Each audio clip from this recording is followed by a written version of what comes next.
இன்னைக்கு இந்த வீடியோல எந்த விஷயத்தை பத்தி பேச போறோம் அப்படின்னு சொல்லி கேட்டோம் அப்படின்னா, பொதுவா வந்துட்டு ஒரு நிறுவனம் அப்படின்றத ஆரம்பிக்கிறாங்க அப்படின்னா, அவங்க பார்ட்னர்ஸா ஆரம்பிச்சாலும் சரி, இல்ல தனியா ஆரம்பிச்சாலும் சரி, அந்த நிறுவனம் வந்துட்டு ஒரு லிமிட்டுக்கு மேல பெருசா வளர்ந்துருச்சு. லைக் அம்பானி இண்டஸ்ட்ரீஸ் மாரியோ, இல்ல அதானி மாரியோ, இல்லைன்னா கோத்ரேஜ் இருக்கு இல்லையா?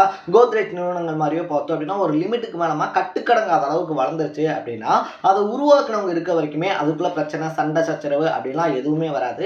அவங்க டைரக்டராவும், அவங்க நிர்வாக இயக்குனராவும் இருக்கிற வரைக்கும் பார்த்தோம் அப்படின்னா, பெத்த பிள்ளைய கூட வாய் கூட திறக்க மாட்டாங்க. பட் அவங்க இல்லாத காலகட்டம் அப்படின்றது வரும்போது பார்த்தோம் அப்படின்னா, யார் அந்த சொத்து எடுத்துக்கிறது, யாருக்கு யார் எந்தெந்த சொத்து வரும் அப்படின்றது கூட பிறந்த அண்ணன் தம்பியா இருந்தாலும் சரி, இல்லை ரிலேட்டிவ்ஸா இருந்தாலும் சரி, இல்லை பார்ட்னர்ஸாவே இருந்தாலும் அவங்களுக்குள்ள அந்த சண்டை சச்சரவு அப்படின்றது வரத்தான் செய்யும் அப்படின்னே சொல்லலாம். இதுக்கு முன்னாடி பல பெரிய கோடீஸ்வரர்களா இருந்தாலும் சரி, அவங்களுடைய குழந்தைகளா இருந்தாலும் சரி, கோர்ட் வரைக்கும் போய் சொத்து பிரச்சனை அப்படின்றதெல்லாம் வச்சிருக்காங்க அப்படின்னு தான் சொல்லணும். அதுல அம்பானி இருக்காங்க இல்லையா? அனில் அம்பானி, முகேஷ் அம்பானி இவங்க மட்டும் விதிவிலக்கு கிடையாது அப்படின்னே சொல்லலாம். பட் எக்கச்சக்கமான லட்சக்கணக்கான கோடி ரூபாய் சொத்து அப்படின்றது இருந்தாலும் கூட அதை பிரிச்சுக்கிறதுல எந்த சங்கடமுமே இல்லாம பார்த்தோம் அப்படின்னா சுமூகமா பிரிச்சு இன்னைக்கு பிசினஸ் இண்டஸ்ட்ரீஸ் இருக்கு இல்லையா, என்னடா இவ்வளோ ஈஸியா சொத்தை பிரிச்சிட்டீங்க அப்படின்னு சொல்லிட்டு எல்லாம் ஷாக் ஆகக்கூடிய அளவுக்கு பார்த்தோம் அப்படின்னா கோத்ரேஜ் நிறுவனம் ரெண்டா உடஞ்சிருக்கு அப்படின்னே சொல்லலாம். ஸோ ஒரு பங்கு பார்த்தோம் அப்படின்னா ஆதி கோத்ரேஜ், நாட்டின் கோத்ரேஜ் இவங்க பக்கமும், இன்னொரு பக்கம் பார்த்தோம் அப்படின்னா ஷாம்ஷெட் கோத்ரேஜ், ஸ்மிதா கோத்ரேஜ் இவங்க பக்கமும் போயிருக்கு அப்படின்னே சொல்லலாம். ஸோ இந்த வீடியோவை பொறுத்த வரைக்குமே பார்த்தோம் அப்படின்னா கோத்ரேஜ் நிறுவனம் எப்படி உருவாச்சு, அதை தாண்டி கோத்ரேஜ் நிறுவனம் எந்தெந்த இண்டஸ்ட்ரீஸ்ல இருக்காங்க, இப்படி பிரிக்கப்பட்ட நிறுவனத்துல யார் யாருக்கு எந்தெந்த சொத்து போகுது அப்படின்றதான் இந்த வீடியோல பேச போறோம். அதுக்கு முன்னாடி நம்ம சேனலுக்கு நீங்க புதுசா வந்திருந்தீங்க அப்படின்னா இதே மாதிரி அப்பப்ப அப்டேட்டா போயிட்டு இருக்கக்கூடிய விஷயங்கள் இருக்கு இல்லையா, அது கரண்ட் அஃபேர்ஸா இருந்தாலும் சரி, பாலிடிக்ஸா இருந்தாலும் சரி, ஸ்போர்ட்ஸா இருந்தாலும் சரி, இதே மாதிரி அப்பப்ப அப்டேட்டா போயிட்டு இருக்கக்கூடிய விஷயங்களை நீங்க தொடர்ந்து தெரிஞ்சுக்கணும் அப்படின்னு ஆசைப்பட்டீங்கன்னா மறக்காம சேனலை சப்ஸ்கிரைப் பண்ணிக்கங்க. So first of all Godrej நிறுவனம் எப்போ ஸ்டார்ட் பண்ணப்பட்டுச்சு அப்படின்னு சொல்லி பார்த்தோம் அப்படின்னா ஆதிஷர் காத்ரேஜ் அப்படின்றவரால தான் பார்த்தோம்னா ஸ்டார்ட் பண்ணப்படுது. ஆதிஷர் காத்ரேஜ் யாரு அப்படின்னு சொல்லி கேட்டோம் அப்படின்னா கிட்டத்தட்ட 127 வருஷத்துக்கு முன்னாடி இந்த நிறுவனத்தை உருவாக்குனவர். பட் இந்த நிறுவனத்தை உருவாக்குறதுக்கு முன்னாடி பார்த்தோம் அப்படின்னா அவர் வக்கீலா தான் ஒர்க் பண்ணிட்டு இருக்காரு அப்படின்னே சொல்லலாம். ஸோ ஆதிஷர் காத்ரேஜை பொறுத்த வரைக்குமே பார்த்தோம் அப்படின்னா ஃபேமிலி பேக்ரவுண்ட்லாம் பல கோடிகள் இருக்கக்கூடிய ஒரு பேக்ரவுண்ட். அப்பா வந்துட்டு பார்த்தோம் அப்படின்னா அந்த காலத்திலேயே கோடீஸ்வரர். ஸோ வழக்கறிஞராக வேலை பார்த்துக்கிட்டு இருக்கும்போது, வக்கீலா வேலை பார்த்துக்கிட்டு இருக்கும்போது பார்த்தோம் அப்படின்னா அவருக்கு அந்த வேலை அப்படின்றது பிடிக்கல. ஏன்னா நம்ம தரப்புக்கு வந்துட்டு வாதாடுறோம், அது சரி ஓகே, பட் ஆப்போசிட்ல இருக்கவங்களை பத்தி நம்ம யோசிக்கிறதே கிடையாது. அதனால நம்ம மனசாட்சி இதுக்கு அக்செப்ட் பண்ணிக்கல, வேணாம் அப்படின்னு சொல்லிட்டு அங்கிருந்து அந்த வேலை அப்படின்றத விட்டுட்டு வந்துடுறாரு அப்படின்னே சொல்லலாம். அப்படி வந்தவருக்கு என்ன ஆசை அப்படின்னு சொல்லி பார்த்தோம் அப்படின்னா புதுசா பிசினஸ் தொடங்கணும் அப்படின்னு சொல்லி ஆசை. ஸோ ஒரு ஃபார்மசியில வந்து பார்த்தோம் அப்படின்னா அசிஸ்டண்டா ஜாயின் பண்றாரு. அதுக்கப்புறமா அந்த மிஷின்ஸ்லாம் அவருக்கு இயக்க தெரிஞ்சதுனால பார்த்தோம் அப்படின்னா இந்த மெடிக்கல் எக்யூப்மெண்ட்ஸ்லாம் இருக்கு இல்லையா, ஆப்ரேஷன் பண்ற எக்யூப்மெண்ட்ஸா இருந்தாலும் சரி, இல்லைன்னா இந்த கத்திரிக்கோள் தயாரிக்கிறது, இந்த மாதிரி மெடிக்கல் சம்பந்தப்பட்ட எக்யூப்மெண்ட்ஸ்லாம் தயாரிக்கிறாரு. அப்போ பிரிட்டிஷும் பார்த்தோம் அப்படின்னா இவருடைய பொருள் வந்துட்டு ரொம்ப தரமா இருக்குப்பா, சரி ஓகே நம்மளே வாங்கிக்கலாம் அப்படின்னு சொல்லி முடிவு பண்றாங்க. பட் ஆதிஷர் கோத்ரேஜ் என்ன சொல்றாரு அப்படின்னா, என் பொருள் உங்களுக்கு வேணும் அப்படின்னா நான் பொருள் தரேன், அதுல பிரச்சனை கிடையாது, பட் மேட் இன் இந்தியா அப்படின்னு வந்து போடணும் அப்படின்னு சொல்றாங்க. அதுக்கு அவங்க ஒத்துக்கவே இல்லை அப்படின்னே சொல்லலாம். இல்ல அப்படிலாம் ஒத்துக்க முடியாது அப்படின்னு சொன்னதுக்கு அப்புறமா அப்ப நான் இந்த பிசினஸ் பண்ணல அப்படின்னு சொல்லிட்டு அப்பயே பார்த்தோம் அப்படின்னா அந்த பிசினஸ்ல இருந்து விலகிடுறாரு. இதுக்கப்புறமா பார்த்தோம் அப்படின்னா ஏதாவது ஒன்று பண்ணி லைஃப்ல சாதிச்சிடணும் அப்படின்ற எய்மோட இருக்கும்போது தான் ஒரு நியூஸ் பேப்பர்ல ஒரு விஷயம் அப்படின்றத படிக்கிறாரு. அந்த நகரத்தை சேர்ந்த போலீஸ் கமிஷனர் என்ன சொல்றாரு அப்படின்னா, இங்க திருட்டு பயம் அப்படின்றது வந்துட்டு அதிகமா இருக்கு, ஸோ யாராவது தரமான பூட்டு அப்படின்றத தயாரிங்க அப்படின்னு சொல்லி சொல்றாங்க. ஸோ கண்ணில் பட்ட இந்த நியூஸை பார்த்தோம் அப்படின்னா ஆதிஷர் கோத்ரேஜ் யோசிக்கிறாரு, நம்ம தரமான பூட்டு அப்படின்றத வந்துட்டு தயாரிச்சா என்ன அப்படின்னு சொல்லிட்டு உடனடியாக பார்த்தோம் அப்படின்னா அதுக்கான வேலைகள்லாம் இறங்குறாரு. அப்பா கோடீஸ்வரனா இருந்தாலும் கூட அப்பா கிட்ட போய் பணம் கேட்டக்கூடாது அப்படின்னு சொல்லிட்டு காமா அப்படின்னு சொல்லக்கூடிய ஒருத்தர்கிட்ட போயிட்டு கடன் அப்படின்றத கேட்குறாரு. அப்போ காமா என்ன கேட்குறாரு அப்படின்னா, உங்க அப்பாவே சரியான கோடீஸ்வரன், நீ போய் கேட்ட அப்படின்னா எவ்வளோ பணம் வேணாலும் தரப்போறாரு, நீ ஏன் என்கிட்ட வந்து கேட்குற அப்படின்னு சொல்லும்போது, இல்லை அப்படி கிடையாது, நான் அப்பா கிட்ட போய் கேட்குறேன் அப்படின்னா அவர் கொடுத்துருவாரு, பட் நான் சொந்தமாக என் சொந்த காலில் நிற்கணும்னு நினைக்கிறேன், உன்கிட்ட வாங்கினேன்னா அது கடன் அப்படின்னு சொல்லிட்டு கடன் வாங்கி அந்த பூட்டு பிஸ்னஸ் அப்படின்றத ஆரம்பிக்கிறாரு அப்படின்னே சொல்லலாம். ஸோ அந்த பூட்டினுடைய தரம் அப்படின்றது எக்கச்சக்கமான குவாலிட்டியோட இருந்ததுனால பார்த்தோம் அப்படின்னா ஸ்டார்ட் பண்ண உடனே பீக்குக்கு போகுது அப்படின்னு தான் சொல்லணும். ஸோ அந்த பூட்டு பிஸ்னஸ்க்கு அப்புறமா என்ன பண்ணலாம் அப்படின்னு சொல்லி பார்க்கும்போது தான் பார்த்தோம்னா ரொம்ப தரமான பெட்டிகளை தயாரிங்க அப்படின்ற மாதிரி ஒருத்தங்க சொல்றாங்க. ஸோ அதுக்கப்புறமா தான் இந்த பீரோ இருக்கு இல்லையா, பீரோ பிஸ்னஸ்க்குள்ள கோத்ரேஜ் வராங்க அப்படின்னே சொல்லலாம். அப்படி கோத்ரேஜ் நிறுவனத்துடைய பீரோ அப்படின்றது இருந்த ஒரு அடுக்குமாடி குடியிருப்புல பார்த்தோம் அப்படின்னா ஃபயர் அப்படின்றது ஏற்படுது.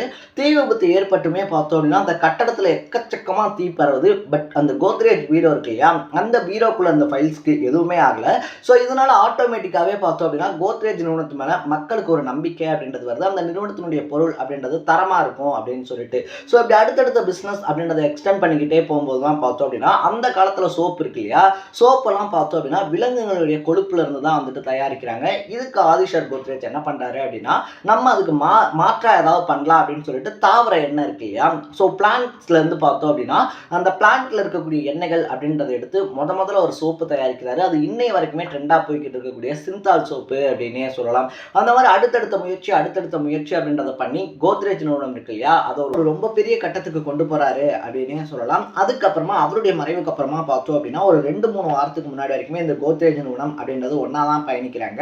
பட் அதுக்கப்புறமா பார்த்தோம் அப்படின்னா அந்த சொத்து இருக்கு இல்லையா, சொத்தை பிரிச்சிடலாம் அப்படின்னு சொல்லி ஒரு பேச்சு வரும்போது 4 பேருக்கு இந்த சொத்து அப்படின்றத பிரிக்கணும். ஸோ நான் முன்னாடியே சொன்ன மாதிரி பார்த்தோம் அப்படின்னா ஆதி கோத்ரேஜ், நாட்டின் கோத்ரேஜ் இவங்க ஒரு பக்கமும், ஜாம்ஷெட் கோத்ரேஜ், ஸ்மிதா கோத்ரேஜ் இவங்க ஒரு பக்கமும் பார்த்தோம் அப்படின்னா சொத்தை பிரிச்சுக்கலாம் அப்படின்னு சொல்லி பேசுறாங்க. அதுல பார்த்தோம் அப்படின்னா நாடிர் ஆதி கோத்ரேஜ் இருக்காங்க இல்லையா, இவங்க 2 பேத்துக்கும் ஷேர் மார்க்கெட்ல பட்டியலிடப்பட்ட 5 நிறுவனங்கள் அப்படின்றது ஒதுக்கப்படுது. அதன்படி பார்த்தோம் அப்படின்னா Godrej industries, Godrej consumer products, Godrej properties, Godrej agrovet, Asha tech life insurance அப்படின்னு சொல்லக்கூடிய 5 நிறுவனங்கள் இவங்களுக்கு ஒதுக்கப்படுது அப்படின்னு சொல்லலாம். ஸோ ஸ்மிதி கோத்ரேஜ், ஷாம்செட் கோத்ரேஜுக்கு பார்த்தோம் அப்படின்னா ஷேர் மார்க்கெட்ல பட்டியலிடப்படாத 5 நிறுவனங்கள் அப்படின்றது ஒதுக்கப்படுது.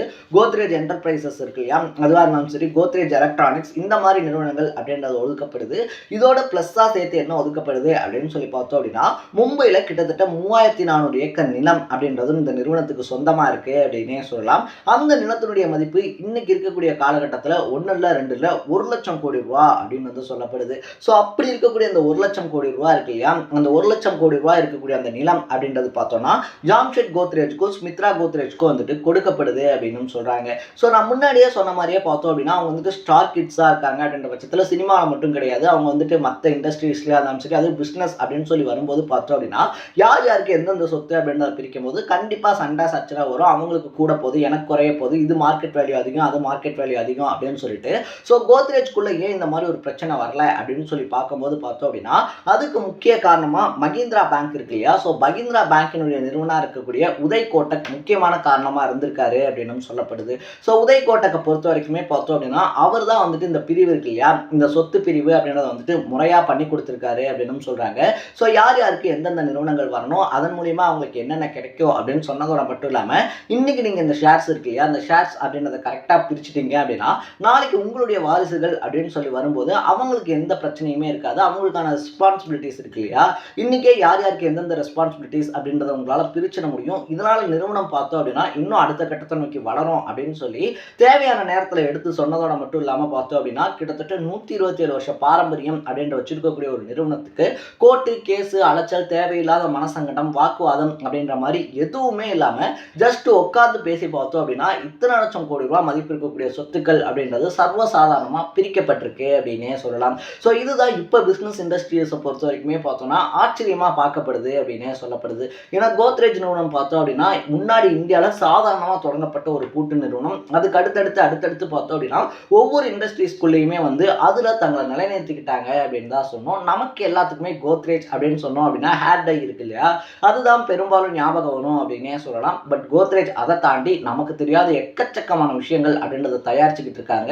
அது மட்டும் இல்லாமல் 10க்கும் மேற்பட்ட நிறுவனங்களை பார்த்தோம் அப்படின்னா வெவ்வேறு பேர்ல வச்சும் நடத்திக்கிட்டு இருக்காங்க அப்படின்னு சொல்லப்படுது. ஸோ உங்களுக்கு கோத்ரேஜ் அப்படின்னு சொன்னோம் அப்படின்னா என்ன ஞாபகம் வருது அப்படின்றத கமெண்ட் செக்ஷன்ல போட்டு உங்க லைஃப்ல நீங்க ஒரு பிசினஸ் ஸ்டார்ட் பண்ணணும் அப்படின்ற எய்மோட இருந்தீங்க அப்படின்னா துணிஞ்சு இறங்குங்க. ஏன்னா சாதாரணமா கடன் வாங்கி பூட்டு பிசினஸ் ஆரம்பிச்ச கோத்ரேஜ் நிறுவனத்தால இன்னைக்கு இவ்வளோ பெருசா வளர முடிஞ்சிருக்கு அப்படின்னா அவங்க பண்ண விஷயம் ஒன்னே ஒண்ணுதான், புதுசா ஒரு விஷயம் அப்படின்றத யோசிச்சது. அன்னைக்கு மார்க்கெட் இருக்கு இல்லையா, அன்னைக்கு மார்க்கெட்ல என்ன தேவை அப்படின்னு சொல்லி சிந்திச்சது. அன்னைக்கு அவங்களுடைய நேரமோ என்னமோ தெரியாது, அன்னைக்கு தரமில்லாத பூட்டுகள் அப்படின்றது இருந்துச்சு, அதை தரமா வந்தோம் அப்படின்னா மக்களுக்கு கொடுத்தாங்க. தரமில்லாத பீரோக்கள் அப்படின்றது இருந்துச்சு, அதை தரமா மக்களுக்கு கொடுத்தாங்க. மக்களுடைய நம்பிக்கை இருக்கு இல்லையா, அதை சம்பாதிச்சாங்க. ஸோ அந்த நம்பிக்கை அப்படின்றத சம்பாதிக்கிறது தான் பிஸ்னஸில் ரொம்ப பெரிய விஷயம் அப்படின்னே சொல்லலாம். ஒரு டைம் நீங்கள் மக்களுடைய அந்த நம்பிக்கை அப்படின்றத சம்பாதிச்சிட்டிங்க அப்படின்னா உங்களுடைய ப்ராடக்ட் அது என்னவாக இருந்தாலும் சரி மக்கள் யோசிக்காமல் வாங்க ஆரம்பிப்பாங்க. ஸோ இன்றைக்கி மார்க்கெட்டில் பார்த்தோம் அப்படின்னா நல்ல பொருள்களுக்கு எக்கச்சக்கமான டிமாண்ட் இருக்குது. ஸோ இன்றைக்கி மக்களுக்கு என்ன தேவைப்படுது, மக்களுக்கு என்ன மாதிரியான குவாலிட்டியில் கொடுத்தோம் அப்படின்னா மக்கள் நம்ம பொருளை எந்த சந்தேகமும் இல்லாமல் வாங்குவாங்க அப்படின்றத நீங்கள் ஒன்ஸ் டிஎன்டி பண்ணி இறங்கிட்டீங்க அப்படின்னா அதுக்கப்புறமா உங்களுடைய ப்ராடக்ட்ஸினுடைய ரீச் இருக்கு இல்லையா, அதை யாருமே அடிச்சுக்க முடியாது அப்படின்னே சொல்லலாம். ஸோ உங்கள் ஃப்ரெண்ட்ஸ் யாராவது பிஸ்னஸ் பண்ணணும் அப்படின்ற ஐடியாலாம் இருக்குது, பட் யோசிச்சுக்கிட்டே இருக்காங்க அப்படின்னா அவங்களுக்கு இந்த வீடியோ அப்படின்றத அனுப்பிவிடுங்க. கண்டிப்பாக பிஸ்னஸ் இருக்கு இல்லையா, பிஸ்னஸ் பண்ணால் மட்டும்தான் நம்ம லைஃப்பில் நெக்ஸ்ட் ஸ்டெப்புக்கு போக முடியும் அப்படின்றதான் உண்மை. ஸோ நீங்கள் ஆதிஷ் கோத்ரேஜை பற்றியும் இந்த கோத்ரேஜ் நிறுவனம் உடஞ்சது இருக்கு இல்லையா, அதை பற்றியும் என்ன நினைக்கிறீங்க அப்படின்றத கமெண்ட்டில் பதிவு பண்ணிவிட்டு இதே மாதிரி அப்பப்போ அப்டேட்டாக போயிட்டு இருக்கிற விஷயங்கள், அது கரண்ட் அஃபேர்ஸாக இருந்தாலும் சரி, பாலிடிக்ஸாக இருந்தாலும் சரி, ஸ்போர்ட்ஸாக இருந்தாலும் சரி, இதே மாதிரி பிஸ்னஸ் இண்டஸ்ட்ரீஸ் பற்றின நியூஸாக இருந்தாலும் சரி, அப்பப்போ அப்டேட்டாக போயிட்டு இருக்கக்கூடிய விஷயங்களை நீங்கள் தொடர்ந்து தெரிஞ்சுக்கணும் அப்படின்னு ஆசைப்பட்டீங்கன்னா மறக்காமல் நம்ம சேனலை சப்ஸ்கிரைப் பண்ணிக்கோங்க.